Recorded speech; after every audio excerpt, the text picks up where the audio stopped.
రాష్ట్రంలో బీజేపీ అంటే బాబు, జగన్, పవన్ ముగ్గురు బీజేపీకి బానిసలే. స్వార్థ రాజకీయాలు తప్ప రాష్ట్ర ప్రయోజనాలు పట్టవు. పోలవరం ప్రాజెక్టు, వైఎస్ఆర్ కలల ప్రాజెక్టు, 36 లక్షల ఎకరాలకు సాగునీరు అందించే ప్రాజెక్టు. బీజేపీ ప్రభుత్వం పోలవరం ఎత్తు తగ్గించి అన్యాయం చేస్తుంటే, గ్రావిటీ ప్రాజెక్టును కాస్త ఎత్తిపోతల స్కీమ్లా మారుస్తుంటే పార్లమెంటులో ప్రశ్నించే ఒక్క మొగాడు కూడా లేడు. పోలవరాన్ని కూని చేయొద్దని అడిగే దమ్ము ఒక్క ఎంపీకి లేదు. ఇదెక్కడి అన్యాయం? బీజేపీకి వంగి వంగి ఎందుకు గులాంగిరి చేస్తున్నారు? మోడీ గారు రాష్ట్రానికి చేసిన మేలు గుండుసున్నా. దేశంలో ప్రతి రాష్ట్రానికి రాజధాని ఉంది, మనకు మాత్రం చేతిలో చిప్ప ఉంది. రాజధానికి నిధులు బదులు అప్పులిస్తున్నారు. అప్పులెందుకని చంద్రబాబు గారు అడిగరు. ప్రశ్నించాల్సిన జగన్మోహన్ రెడ్డి నోరు పెదపరు. రాష్ట్ర బిడ్డలు ఉద్యోగాలు లేక రోడ్ల మీద తిరుగుతున్నారు, ఆటోలు తోలుకుంటున్నారు. అయినా పాలకులకు చీమ కుట్టినట్లయినా లేదు. బీజేపీని ఎదిరించి నిలబడే దమ్మున్న ఏకైక పార్టీ రాష్ట్రంలో కాంగ్రెస్ మాత్రమే అని ఆంధ్రప్రదేశ్ కాంగ్రెస్ కమిటీ అధ్యక్షురాలు వైఎస్ షర్మిల అన్నారు.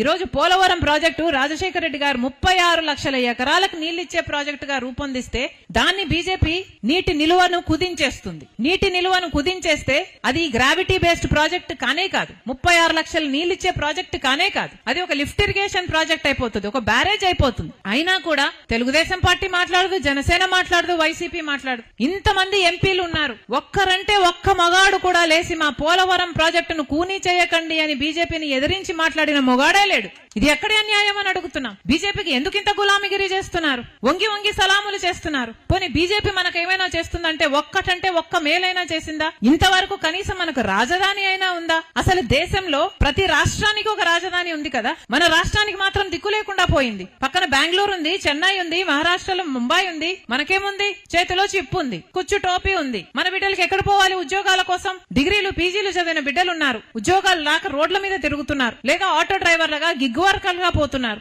లేదా బయట రాష్ట్రాలకు వలసపోతున్నారు. ఇక మన రాష్ట్రంలో మిగిలేదెవరు? ఇవన్నీ ఆలోచన చేయండి. ఇప్పుడు కూడా బీజేపీ సర్కారు రాజధానికి డబ్బులు ఇస్తున్నామని చెప్తున్నారే, అవి నిధులు కాదు, అప్పులు ఇస్తున్నారట.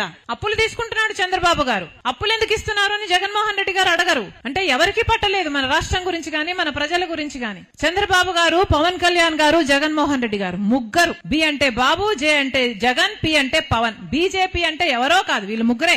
బాబు, జగన్, పవన్, బీజేపీ ముగ్గురు బీజేపీకి ఊడగలు చేస్తున్నారు తప్పితే మన రాష్ట్రం గురించి ఎవరూ ఆలోచన చేయటం. అందుకే ఈ రోజు రాజశేఖర రెడ్డి బిడ్డ కాంగ్రెస్ పార్టీ తరపున నిలబడి మన రాష్ట్రానికి ఎందుకు మేలు చేయరు, బీజేపీకి ఎందుకు ఊడిగలు చేస్తున్నారు అని ప్రశ్నిస్తుంది కాంగ్రెస్ పార్టీ. ఈ రోజు ఒక్క కాంగ్రెస్ పార్టీ మాత్రమే ఏ స్వార్థ రాజకీయాలు చేయటం లేదు కాబట్టే, ఏ కేసుల నుంచి భయపడటం లేదు కాబట్టే ఈ రోజు ఒక్క బీజేపీ ఎదిరించే ఏకైక పార్టీ ఈ రోజు మన రాష్ట్రంలో ఉన్న ఏకైక పార్టీ కాంగ్రెస్ పార్టీ. మేము నిలబడతాం, మేము కొట్లాడతాం, బీజేపీని ఎదిరిస్తాం, ప్రజల సమస్యల మీద పోరాడతాం. ఏ పార్టీ పోరాడినా పోరాడకపోయినా, తెలుగుదేశం అయినా, పవన్ కళ్యాణ్ అయినా, వైసీపీ అయినా, ఎవరు ప్రజల పక్షాన నిలబడకపోయినా రాజశేఖర రెడ్డి బిడ్డ నిలబడుతుంది, కాంగ్రెస్ పార్టీ పోరాడుతుంది అని మీకు మాటిస్తున్నాం. కానీ మేమొక్కరమే పోరాడితే సరిపోదు, మాకు మీ బలం కావాలి. మేము ముందు నడిస్తే మా వెనకాల మీరు ఉండాలి. చేయి చేయి కలిపితేనే బలం పెరుగుతుంది, అప్పుడే మార్పు వస్తుంది, అప్పుడే ప్రజల జీవితాలు మారుతాయి, మన రాష్ట్రం పరిస్థితి మారుతుంది. మనకి ఇంతవరకు ప్రత్యేక హోదా లేదు, రాజధాని లేదు, పోలవరం ప్రాజెక్ట్ లేదు. ఇంత దయనీయంగా మన రాష్ట్రం ఉంది అంటే పక్క రాష్ట్రాలు అన్ని బాగుపడిపోతున్నాయి, కానీ మన రాష్ట్రం మాత్రం వెనకబడిపోయింది. ఎందుకంటే కారణం ఈ నాయకులే. చంద్రబాబు గారు, జగన్మోహన్ రెడ్డి గారు ముఖ్యమంత్రులుగా ఉండి కూడా మన రాష్ట్రానికి, మన రాష్ట్ర ప్రజలకు అన్యాయం చేశారు కాబట్టే మన రాష్ట్రం ఈ స్థితిలో ఉంది ఈ రోజు.